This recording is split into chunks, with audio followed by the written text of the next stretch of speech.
The marine warehouse held one forgotten secret.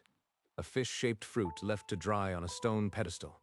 For a starving dock rat named Riku, it was begging to be stolen. 3 days without a scrap. I am not dying on this dock. His fingers closed around the fruit, and the alarm screamed. Guards kicked through the door, rifles blazing.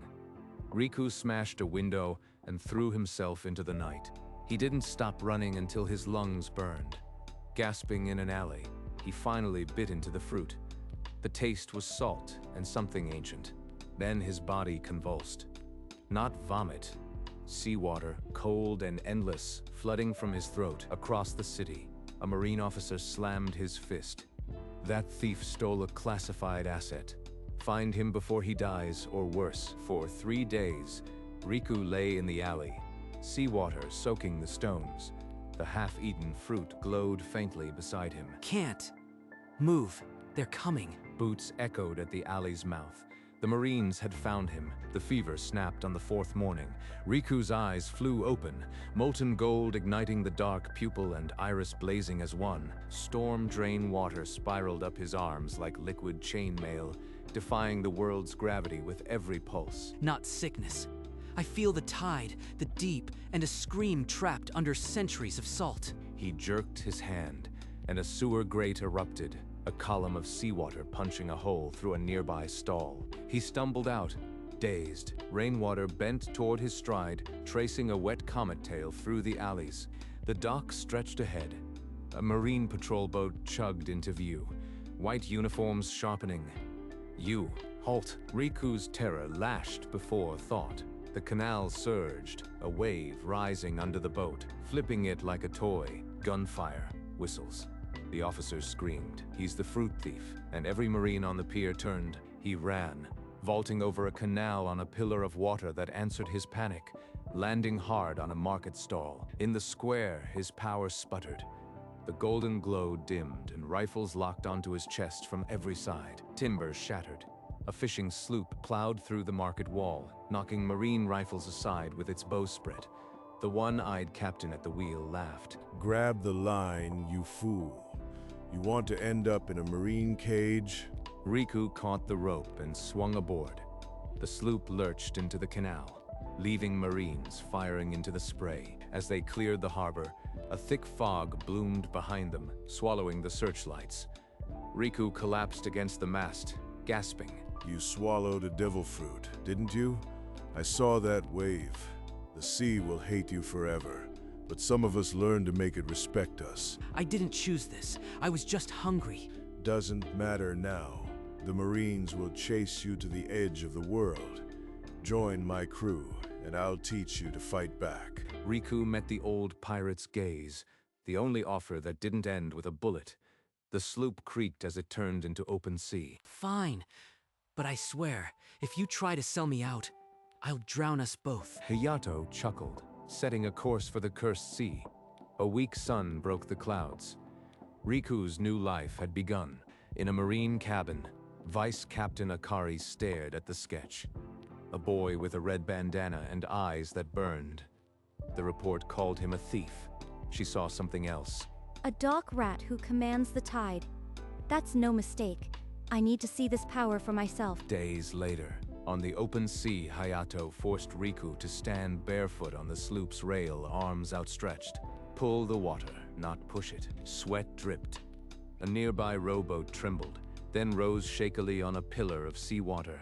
Riku's gold eyes flared. It's like breathing underwater.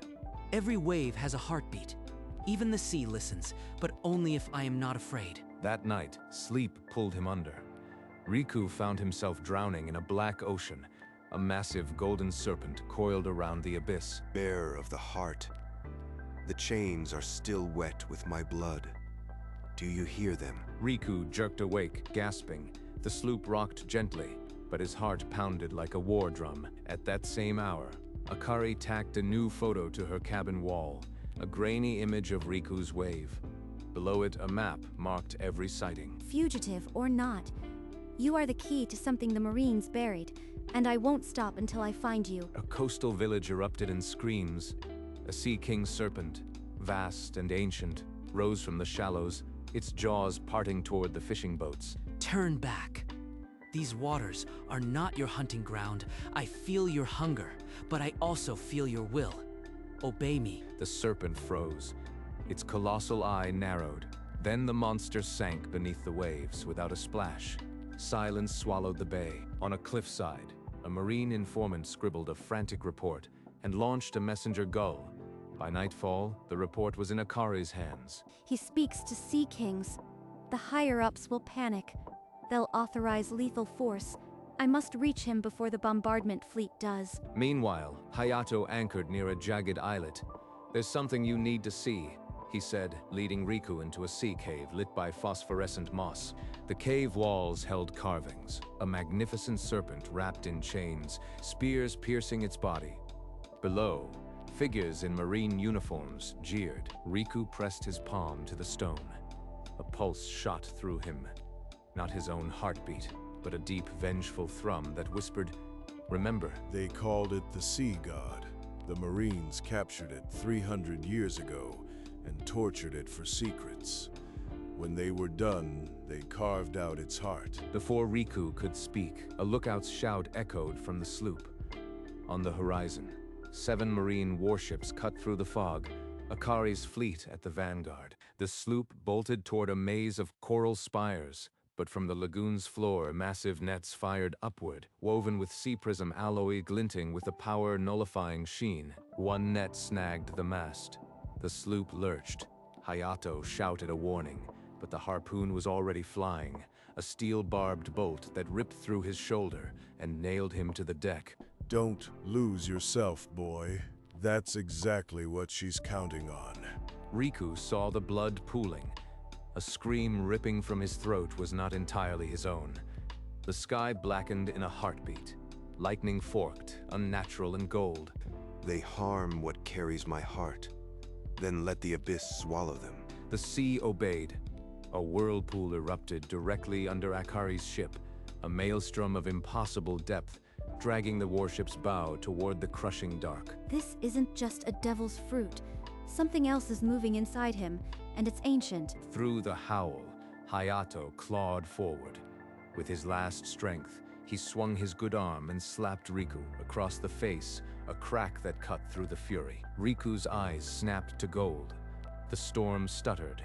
The whirlpool collapsed, waves crashing back into place, and the sea fell silent without a breath of wind. Akari's ship limped away, badly damaged. She ordered full retreat, but her glare fixed on Riku, not with hate, but with the fever of a hunter who finally knows her prey. In the sloop's cabin, Riku bandaged Hayato's shoulder. The old pirate's breath came in wet rasps, but his one eye was clear. "Sit down. I owe you the truth." I wasn't always a pirate. 50 years ago, I was a Marine recruit. They took me to an execution, a sea god, chained on a platform, golden blood running into the tide. He pulled his collar down, revealing a tattoo hidden on his back. A serpent coiled in a cage, the mark of those who witnessed the god's death. You watched them kill it, and you did nothing? I was 19 and scared, but later I learned the worst. They didn't just kill it. They kept its heart as proof, locked in a vault under the Capitol. That fruit you ate, I think that's what it was. Riku pressed a hand to his own chest. The heartbeat he felt wasn't entirely solitary. A second pulse, ancient and wounded, thrummed beneath his skin. On the Marine base, Akari infiltrated a classified archive, lit by blue emergency lights. Her clearance got her into the deepest level. Room of captured anomalies. A brittle file marked project. Heart Harvest lay in a dust-choked drawer. Inside, diagrams of a massive heart being extracted and crystallized into a fruit-shaped relic. They turned a god into a weapon, and now a starving boy is carrying it. What have the Marines? What have I been chasing? She took the file and slipped into the dark. The truth was no longer a hunt. It was an indictment. And if Riku was the heart's bearer, then the Marines were the real monsters. In the heart of the Marine capital, a drowned vault opened. Riku and Hayato surfaced inside a cavern of crystal shelves, and at the center, a glass tank holding a massive golden heart. That glow, it's the same as my eyes.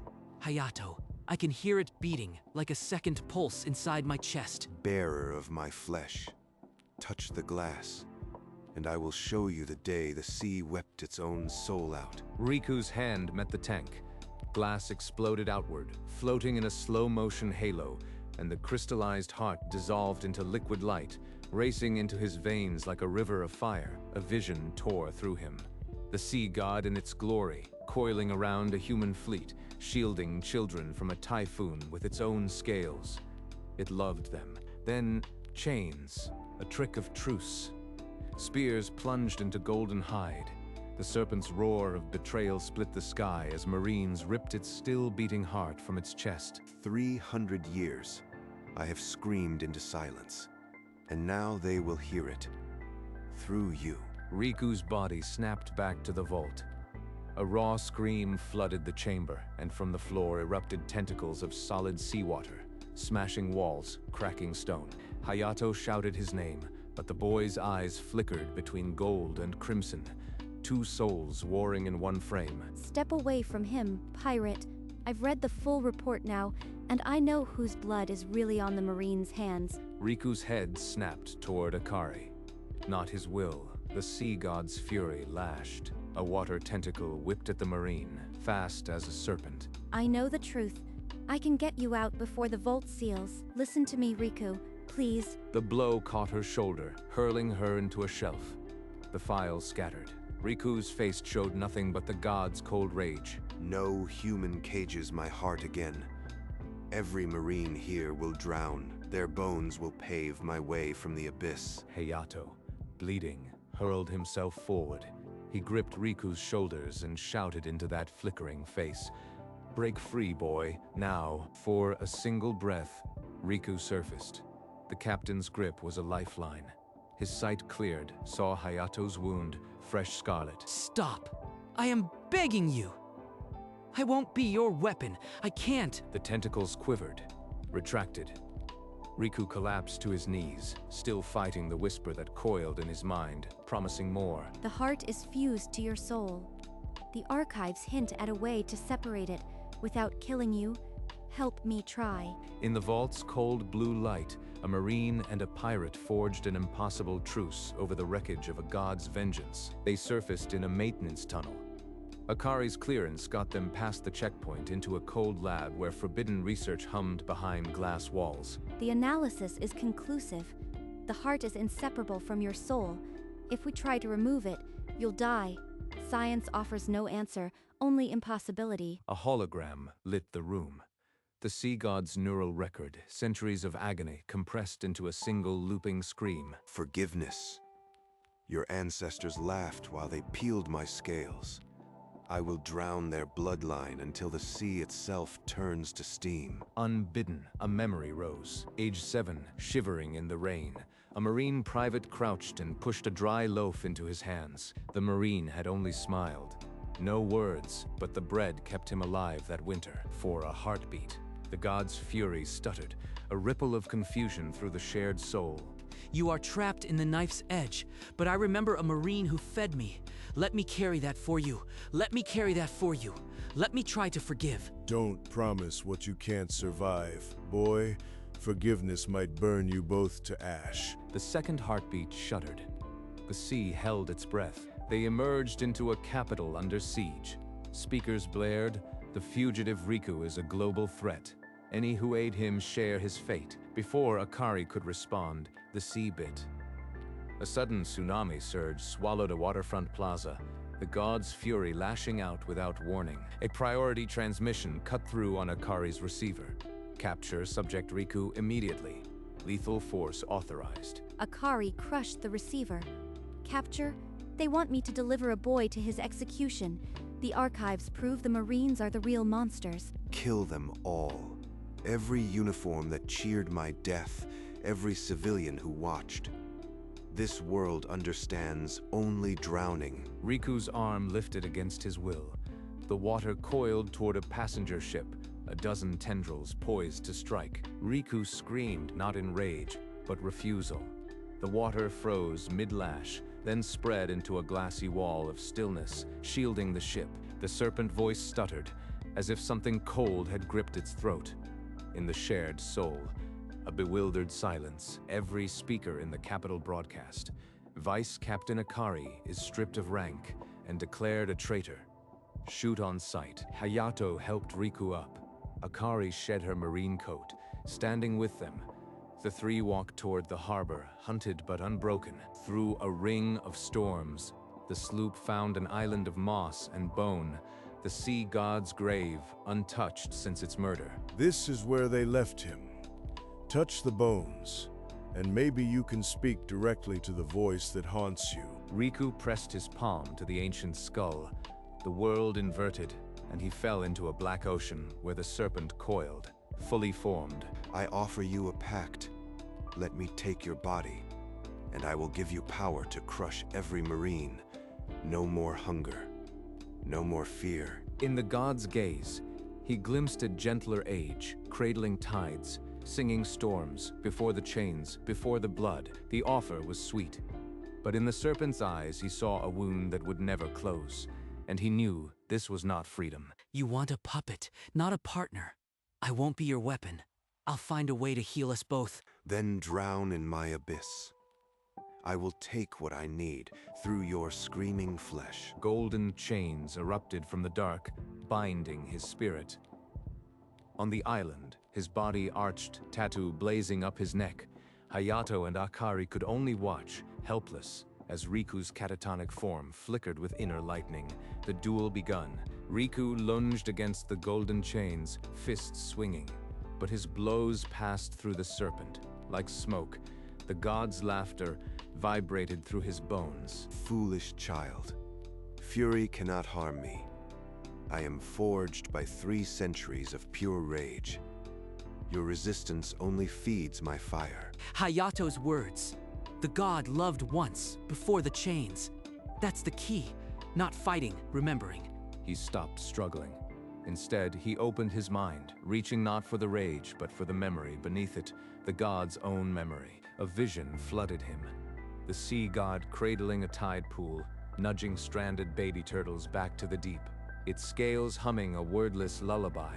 The serpent's wrath shuddered. For a heartbeat, the abyss held only the sound of tiny flippers and ancient, wordless love. I see you. Not the monster, the guardian. Let me carry that. Let me show you what you were. The god's massive frame froze. In its great eye, a single golden tear swelled, balancing on the lid like something sacred.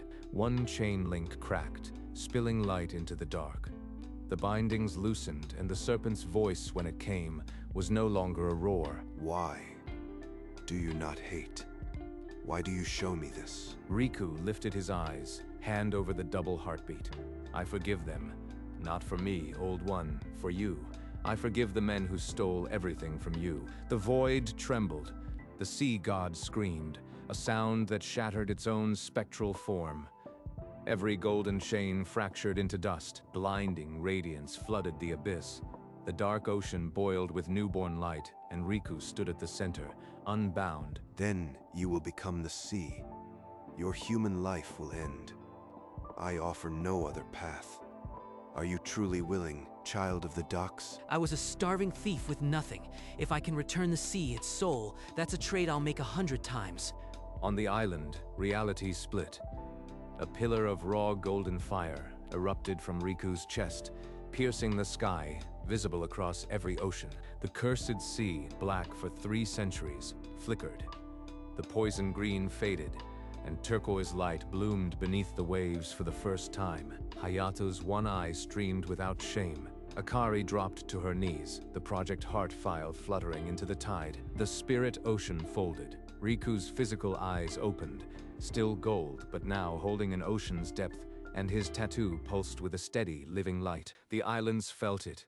The depth stirred. The god's heart had found a new beat, gentler, but eternal. Riku rose from the blackened sand. His tattoo bloomed into living coral, threading light across his ribs. The cutlass fused to his forearm, a blade of condensed ocean. A golden shockwave erupted from his chest, racing across the globe. From pole to pole, the cursed sea recoiled. The poison green began to clear. Turquoise flooded the depths. For the first time in 3 centuries, the ocean tasted clean. The sea god's scream fell silent forever. In the northern strait, the ice prison shattered. Ships frozen for decades bobbed free, crystals drifting like spring petals on the melt. Without a word, Riku stepped onto the sea. A golden road hardened beneath his feet, stretching toward the marine armada. Look at him, the dark rat who stole a god's heart, walking on his own ocean. He's not our enemy anymore. He's the sea itself. On the flagship, the admiral lowered his spyglass. The hand that once signed execution orders now opened a channel. All ships stand down. The hunt is over. The fleet parted. Cannons dipped. Soldiers fell to their knees as Riku passed, his eyes holding the depth of every ocean. The new king had arrived. Riku's voice, calm yet carrying across the waves, silenced the last murmurs. Vengeance ends here. I carry the sea's heart now. No more drownings. The ocean will feed, not swallow. Over a starving village clinging to barren rocks, silver glitter rained, fish splashing into nets and cupped hands, a famine broken. He descended to a bleached reef. Under his palm, color pulsed outward, coral blossoming, anemones unfurling in a living rainbow. As the fleet watched, Akari stepped onto the golden path and knelt, her marine past dissolved with the salt. I renounce my rank. I recognize only the king of these waters. On the flagship, the admiral raised a trembling hand. The signal flashed, bounty withdrawn. King of the cursed sea, no longer a criminal. From the depths, a mermaid rose, bearing a crown of woven coral and pearl. She set it upon Riku's head as the sea itself bowed. I never wanted a throne, but if this is the price of peace, I'll wear it. The sun broke fully through, and the gentle emperor stood illuminated, his golden eyes wet, his kingdom alive once more. The sloop slipped past the ancient sea dragon gate, now draped not in storms but in gardens of soft coral. The cursed sea had become a sanctuary. Never thought I'd see these waters bloom. That's your doing, boy, your majesty. A blue whale breached off the port bow, its eye rolling with ancient recognition. Then it bowed, a slow, majestic dive, and sent a plume of crystal mist into the sky. Riku leaned over the rail, letting his fingers trail through the water. Where he touched, tiny golden motes swirled like fireflies, carrying his gratitude to every current. Hayato adjusted the sail, his old scarred hands steady. Pride softened his weathered face, watching the orphan he'd rescued become the heart of the world's new peace. On a distant cliff, Akari watched, no longer in uniform. A simple blue scarf caught the wind, and her violet eyes held a quiet smile. She would guard this peace from the shore. This is my place now. Not the docks, not the alleys. Here, with the tide. I'll never touch dry land again. But I think that's exactly what the old god wanted me to understand. The sloop drifted into a floating village, rafts lashed together with flowering vines, former Marines and pirates working side by side. The sea had given them a common home. Sea turtles swam escort, their shells flickering with the same golden algae that now lit the evening sea. The king's reign had truly begun. As the sun melted into turquoise, Riku's silhouette stood alone at the bow, cutlass of living water on his shoulder, the sea forever under his feet. In a quiet harbor inn, Hayato set down his quill. The old journal lay open, its last page slowly drying. A dock rat, a stolen fruit, and an ocean's fury. And somehow, he forgave it all. On a sunny dock, children in ragged red bandanas chased each other with toy cutlasses. Their laughter echoed across the calm harbor. A girl planted her feet, pointing her wooden blade at the tide. "I am the king of the cursed sea," she declared, and her friends bowed. He'd have laughed, I think. A throne built on hungry children and a chance to be something better. She didn't carry a rifle anymore. Only a small seashell in her pocket, polished by the sea, out on the horizon. A thread of golden light pulsed once, as if the sea itself was breathing. The children pointed and cheered. No silhouette appeared, no voice.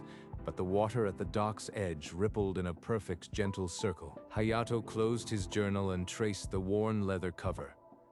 He slipped it into a waterproof satchel meant for the Marine Archive. And so a starving boy became the sea. The sloop, now draped in flowering coral, carried a new crew. Children in red bandanas, eyes wide as Hayato spoke of the boy who forgave the sea. In a marine museum, Akari's white coat hung behind glass. Beside it, the Project Heart file. Redacted secrets finally laid open. The original wanted poster, now framed, bore a hand-lettered plaque. The boy who forgave the sea. Below it, a child's drawing of a golden serpent. A young Marine cadet paused, sketchbook in hand, tracing the golden eyes that even ink could not dim. Outside, the harbor was a mirror. The sea had not raged in a generation. Somewhere in the deep, a whale sang to a silhouette that walked where no land touched. The sloop's red sail melted into the horizon, leaving only a thread of gold where sea met sky. In the Marine Archive, a fresh journal was placed beside the ancient execution record. The ink still damp, the story complete. And the sea, gentle and eternal, remembered everything. Fade to turquoise. A single child remained on the dock as the sun dipped low, her red bandana trailing in the salt breeze. She pointed a trembling finger at the horizon. A golden thread of light was walking toward the falling sun. The figure moved with the tide, a cutlass of living coral at his side. The sea held him like a promise for one heartbeat.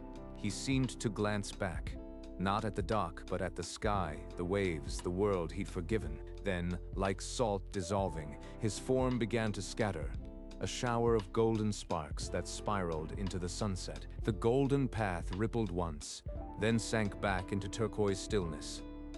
No footprint remained. On the dock, the child lowered her wooden sword.